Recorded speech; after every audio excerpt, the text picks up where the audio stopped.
Hi guys, welcome to my YouTube channel. It feels so new. చాలా రోజుల తర్వాత మేము తిరుపతి ట్రైన్లో ట్రావెల్ చేస్తున్నాం. చిన్నప్పుడు తిరుపతి ట్రిప్ అంటే అబ్బా తిరుపతి అనేవాళ్ళం, కానీ ఇప్పుడు తిరుపతి ఎప్పుడు వెళ్తామా అని ఎదురు చూస్తున్నాం. వెంకటేశం ననాథో ననాథ సదా వెంకటేశం స్మరామి స్మరా.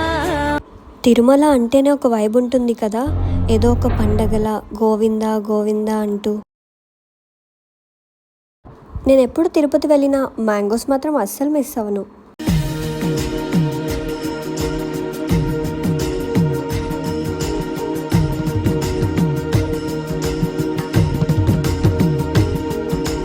గోపాల గోపాల అలకే